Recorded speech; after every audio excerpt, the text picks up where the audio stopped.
Hey, what's going on? This is your humble correspondent, John Ross. Marcus Cox coming back at you with the Way Too Much JRMC podcast. Hope everybody's doing great today. Man, I feel like I got a doozy for y'all right here. So hopefully y'all give me to the very end of it, put it all together and let me know your responses. But I was kind of having this feeling along last several, 4 or 6 months, something like that. And I know y'all have heard me do other shows on this about how it's just like it just really gets in my crawl whenever people throw around the racism word and the homophobic word, and recently it's been this anti-Semitic term that's been getting ascribed to basically anyone who isn't just buying into the Democrat narrative that everybody hates everybody, and there's not some substance to what people have been saying. If you're against the war in Ukraine, anti-Semitic. If you're against the war in Ukraine, you're racist. If you don't want kids having genital mutilation surgeries, you're racist, and you're homophobic, and you are anti-Semitic somehow. Who knows? How 2 and 2 equals bread, I guess. That's all I can figure out here. But some stuff has came to light here over the last couple of days. And so primarily that the Anti-Defamation League, that is supposed to be a nonprofit that is focused on,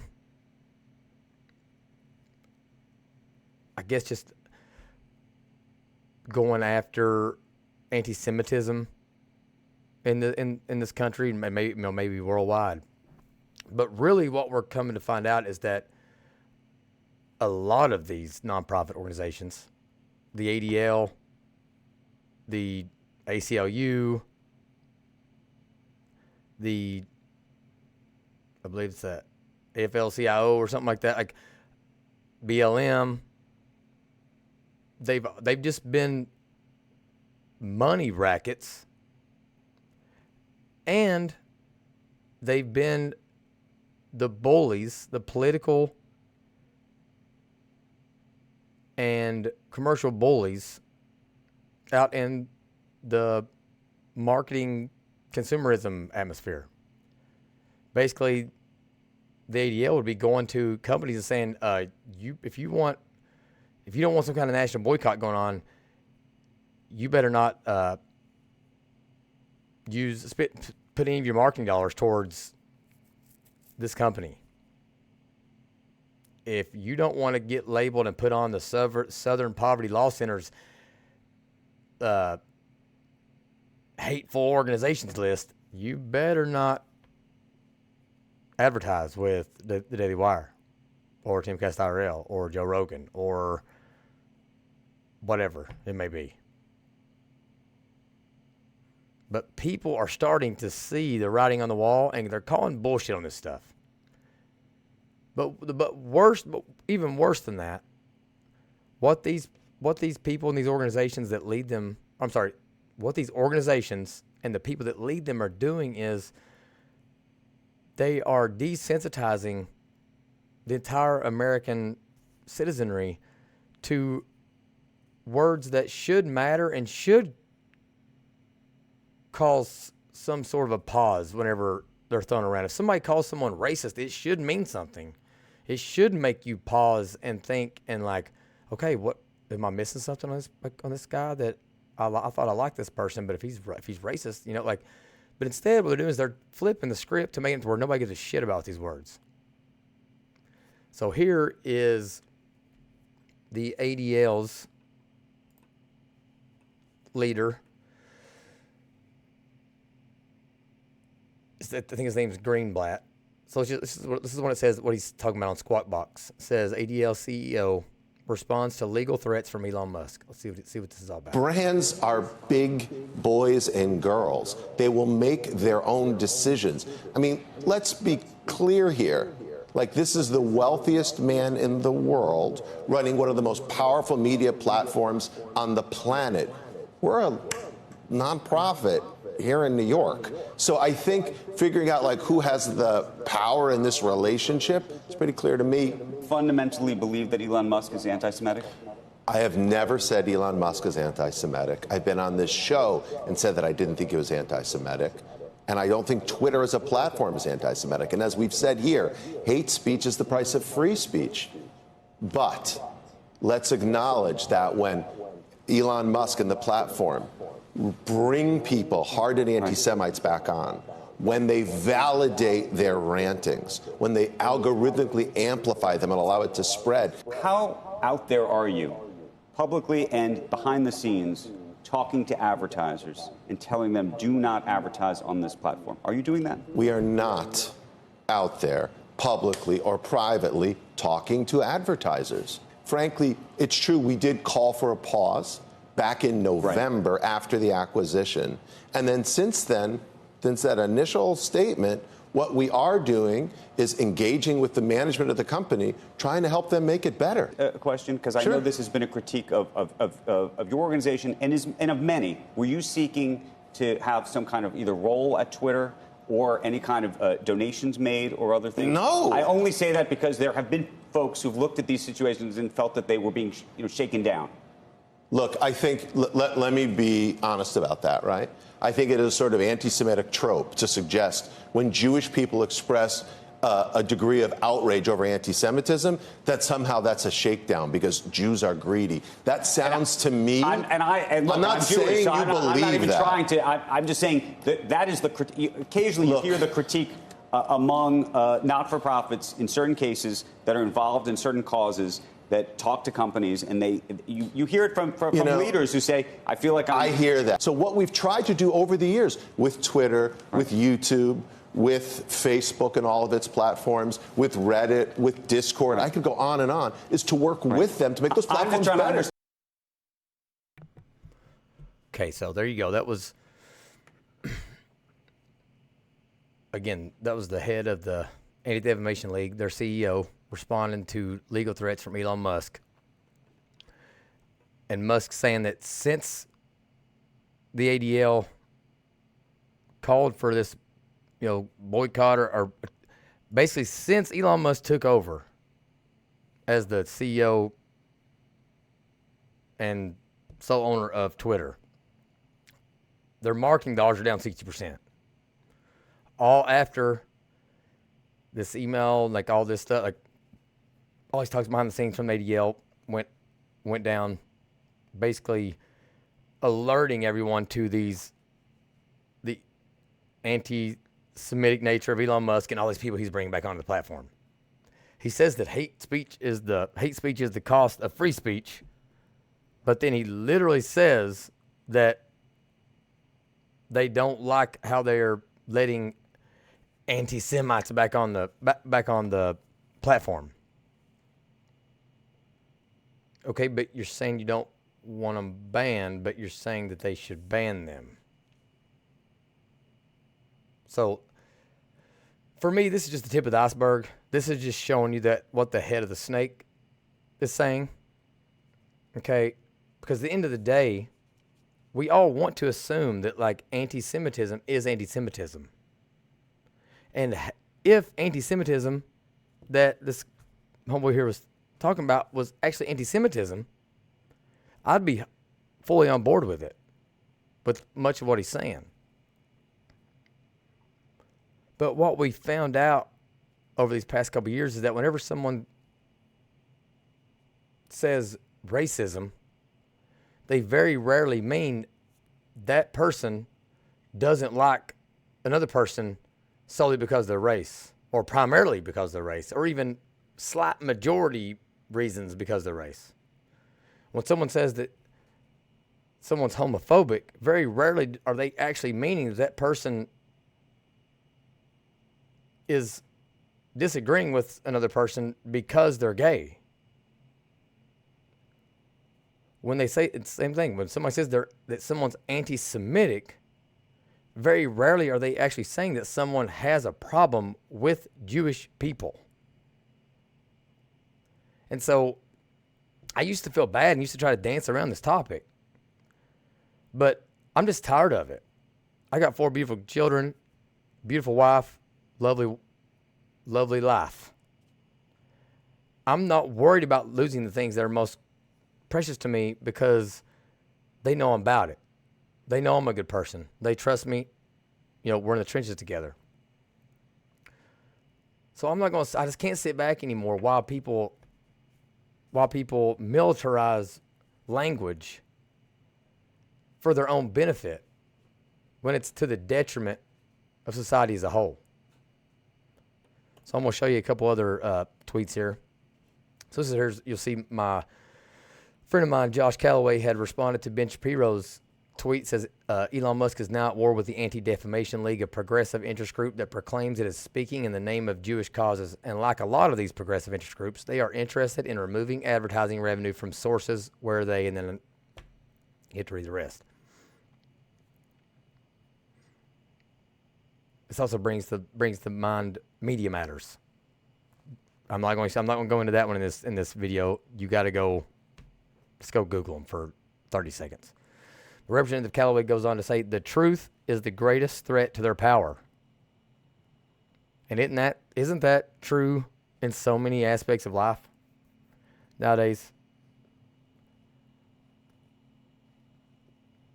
When you go out here and you call a pedophile, which is the truth, you are told you are homophobic. When you didn't know that homosexuality had anything to do with a grown-ass dude wanting to have sex with a little-ass dude that's 9 years old. When you go out here and you try to expose the fact that you don't want all kinds of money getting spent over in wars that have nothing to do with America, you're told it's said that you're anti-Semitic. When you question the logic behind affirmative action and literally admitting certain people into colleges based on their race and not admitting other applicants based on their race. When you push back on that, you're called a racist. And here's the truth. The power these words have and these organizations have, the greatest threat to it is us as individuals exposing the truth. So, Representative Josh Calloway is exactly correct on this. Okay, then, let's look this up. We're talking about this is a national issue. People talking about anti-Semitism. But you hear a lot about anti-Semitic hate. You hear a lot about LGBTQ hate, race hate, all this stuff. Okay. Specifically when it comes to the anti-Semitic hate. So I did a show last year on this anti-LGBTQ hate that was supposedly taking root in the state of Kentucky. And on the front page of the Courier-Journal, it had this LGBTQ hate on the rise. In the article, it stated, there have been no actual physical outburst of violence towards any individual. And that they were specifically referencing the FBI saying that there's this growing threat. But again, they specifically said there hadn't been any physical outburst or any kind of physical violence directed towards an individual. I'm seeing the same thing with the anti-Semitism. And so if you can see over here at one of my, another tweet I've got pinned. And so this was shared by a state representative friend of mine, Jason Nemus, Republican. He says, with anti-Semitism on the rise, I thought I'd share an insightful cartoon and an informative column penned by Matt Golden. Matt outlines a number of recent events we should be aware of. We can and must demand better of ourselves and each other. Then a Democrat state representative, Representative Daniel Grossberg, says, thanks for sharing and thanks to Matt for penning this. Several of these incidents are about me, but the most dangerous ones are not. They are all real, and this is only a small sample. We are not crying wolf. Okay, we are not crying wolf. We're going to go read an article right now from, this is Lex 18, at the news station in Lexington, Kentucky. The title is Lexington Man Arrested for alleged threats toward local rabbi religious institutions. So again, arrested. Lexington man has been arrested after allegedly making threats to a local religious leader and to the Chabad Jewish Student Center, which is located just off the University of Kentucky campus. Police say on Thursday, August 10th, a local rabbi contacted detectives from the personal crimes section regarding harassing communications they had received over several days. The messages contained hate speech and threats focused on the Jewish faith. Threats focused on the Jewish faith. What the hell does that even mean?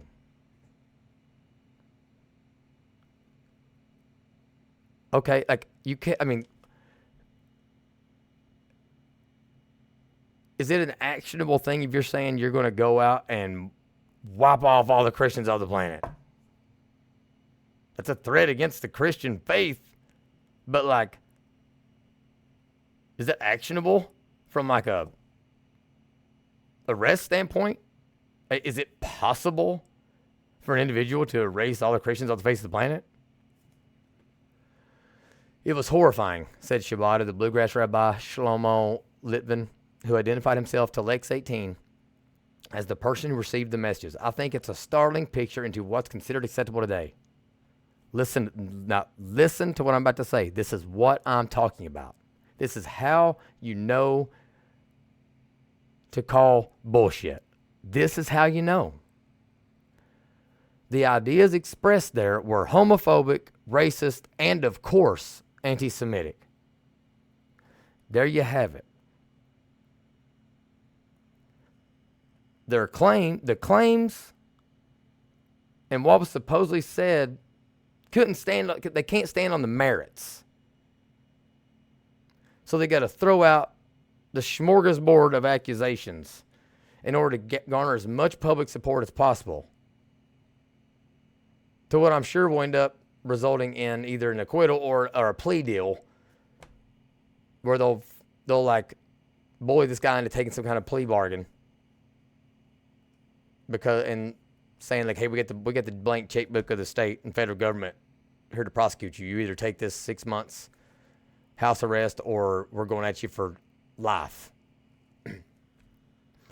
Detectives were able to identify and locate the suspect, 58-year-old Sindlil Nathan. He is charged with terroristic threatening, second degree, and is being held at the Fayette County Detention Center. Litvin is used to receiving anti-Semitic threats, but nothing like he's received over the past few weeks, he said. These threats were unique for two reasons, said Rabbi Litvin. Number one was the frequency of the messages. First, once every 24 hours, and then several times over a 24-hour period. And secondly, the wording that was included, words like exterminate, goose-stepping into the gas chambers, mapping Shabbat, bombing Shabbat, these were words that certainly raised the alarm of our security team and made us reach out to law enforcement. So again, like the bombing word obviously has no place in any kind of like altercation. I'll teach my kids not to even use it in a joking fashion. It just needs to be a word that's taken out of their vocabulary. But again, like the word exterminate, is that really something we're able to lock people up for, saying I'm going to exterminate an entire race of people? Does that make them an absolutely like terrible human being? Absolutely. Makes them a piece of shit if they really want to exterminate an entire race of people. But if hate speech is the cost of free speech, then hateful, stupid-ass speech like saying I'm going to exterminate an entire race of people, even according to the ADL's CEO, is the cost of having free speech. Those references to the Holocaust, the mentions of gas chambers and exterminations in particular, conjure up imagery that can feel for many Jews like a dagger in the heart. The Holocaust, where 6 million Jews died, remains a recent memory for Jews, Litvin said. Again, I don't give a shit about how you feel. And you shouldn't care about how I feel. Are you doing something to hurt me or not? Are you taking my shit or not?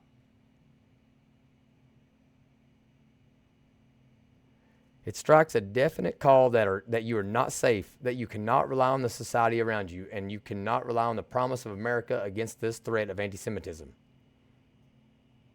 What's that even mean? According to the Anti-Defamation League, anti-Semitic incidents hit their highest level ever last year in the U.S., increasing by 36%. Okay, but how are they defining them? How are they tracking them? It's just like the mass shooting stuff. Like, they literally lump in a gangbang drive-by with the incidences where an individual goes in and shoots up a school. So the numbers they're not even relevant to one another. Many of the threats to Litvin Shabbat included the college element, with messages mentioning the University of Kentucky, Litvin said. Despite the threats, Litvin makes clear that Lexington is still a safe city for members of the Jewish faith. The Lexington community, when they see hatred, steps up. We speak out and we condemn and address it. And Lexington Police Department has done that, said Rabbi Litvin. It's a fulfillment of that biblical command to appoint just policemen and just judges to establish the law of the land. And it helps me feel secure even as threats are made. Okay, what about separation of church and state? Are they saying they're specifically trying to go out and appoint Jewish police officers? I don't know. What are they expecting from the police? I mean, like, a crime is a crime is a crime. There's no crime. I don't see how a crime can be a crime against someone who's Jewish, but not a crime against someone who's Christian or that's atheist. If you stab a sumbitch, you stabbed him. I don't give a damn what your religion is. It seems to me like the only people being tolerant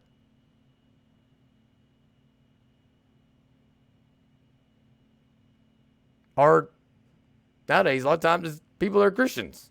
And so they're getting walked all over. I know a female in the state legislature who sat there and let me listen to voicemails from, and many of them from the same man, calling her bitch, slut, whore, wishing that her children would die. Wishing they would die in car wrecks or die in mysterious accidents. That were, I heard the voicemail. Wish that she would be raped. Now again, how's that? If this is terroristic threatening,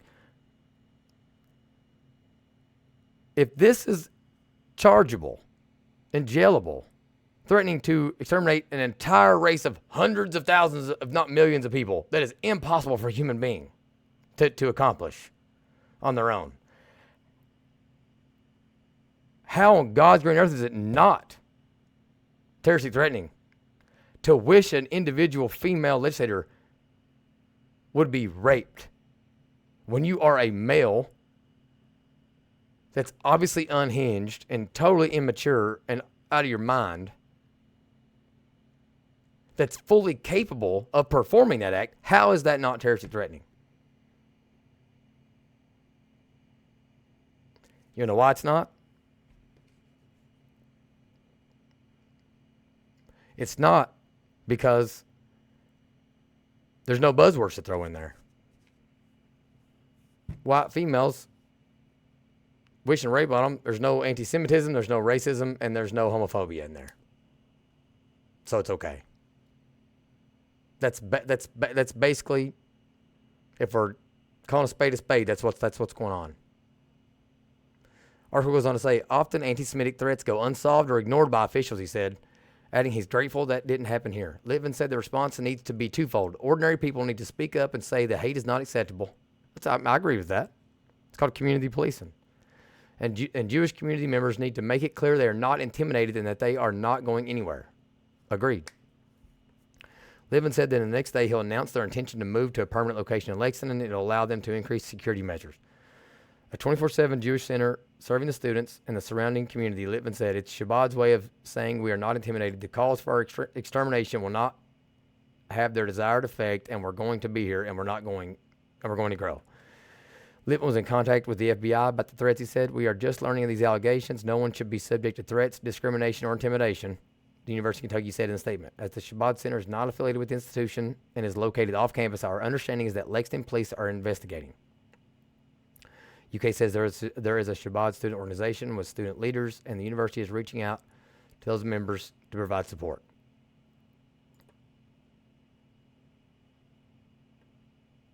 I'm going back to, you can see this here from Representative Daniel Grossberg again. Thanks for sharing, and thanks to Matt for pinning this. Several of these incidents are about me, but the most dangerous ones are not. They are all real, and this is only a small sample. We are not crying wolf. It's hard for me to believe you're not crying wolf and not like setting the tone for some kind of future wolf crying whenever it's supposed to be anti-Semitism taking place. But in the first 2 paragraphs of the article, it says the ideas expressed there were homophobic, racist, and of course anti-Semitic. The dude literally used homophobic and racist first because he knows that those 2 things have been less desensitized over the years. All right, now I'm about to get into the real truth telling right now. Real truth. I want everybody to hear this, because I really do feel like I speak for the vast majority of working class, poor, African Americans, white Americans, Hispanic Americans when I say what I'm about to say.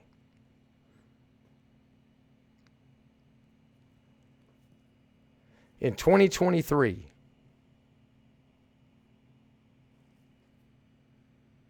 all this anti-Semitism that's supposedly going around, I don't know what you're talking about. Who gives a shit about people putting around a KKK brochure? Who cares? Look at me. Long hair, beard. I sound like an idiot when I talk. If somebody's in a KKK, they are dumbasses. Nobody cares about them. Let them hand out their stupid brochures. Who cares? They're stupid.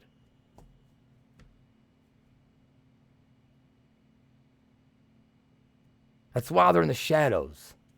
Because nobody takes them. Like nobody wants to hear any of that mess.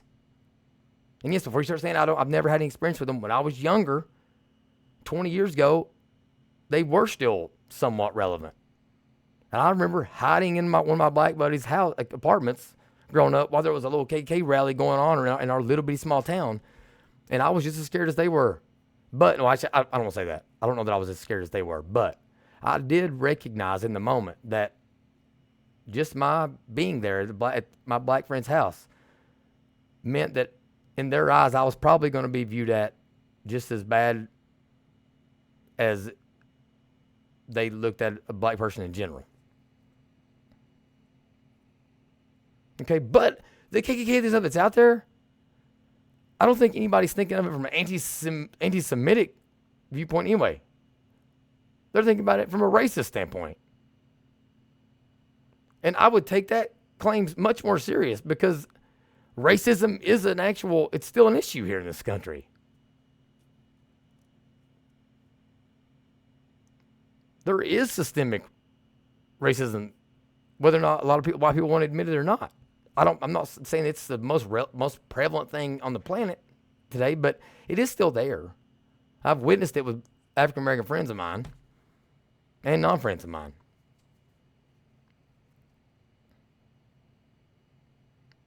But to hear all this anti-Semitism speak, you would think that there was this people, like all this Jew hate floating around.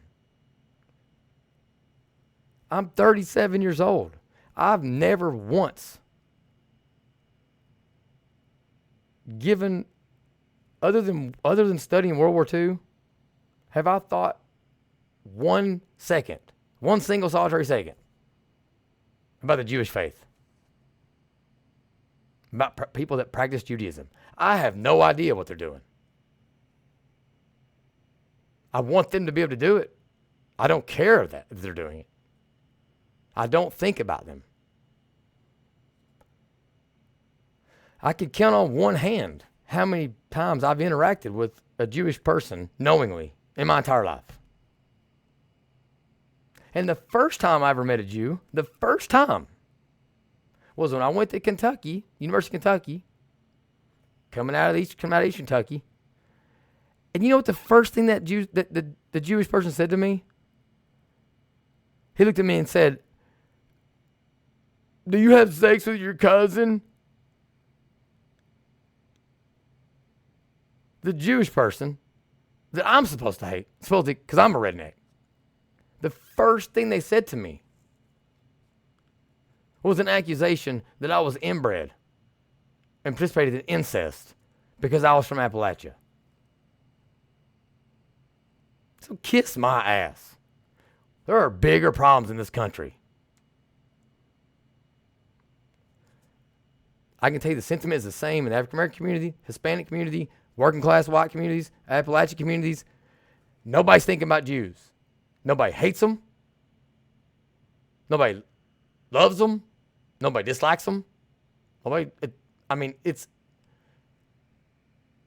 apathetic.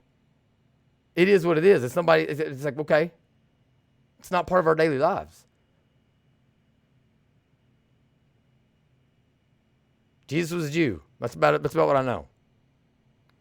Listen, maybe I'm an asshole. Maybe what I'm saying is anti-Semitic. I don't know. But I find it hard to believe it's anti-Semitic for me to say I base zero decisions, on any thoughts of Judaism. Because if I made decisions in favor of something because of Judaism and against someone who was Islamic, that's racism. It's prejudice. If I make a decision to the contrary of something because that person was Jewish, that would be anti-Semitic. I have literally never done that, and it's never even crossed my mind to do it. And I don't think it has for tens of millions of the majority of millions of Americans in this country. That's just my take. So I'm just tired of hearing about it. I'm tired of this inflammatory language and talking about anti-Semitism like we are living in damn pre-World War II Germany. It is horseshit. It is not happening. Go into the West End of Louisville, in the black community. You may hear some Jew jokes, some Jewish references. Even those jokes and those references aren't connected to the Jewish faith. It's just they're just making jokes. They literally have never given the Jewish faith one thought in their time on this earth, not one. Go to Appalachia, same thing. Not one thought, not 1 millisecond of a thought that they've had in their entire life has been focused either for or against the Jewish faith. Not one.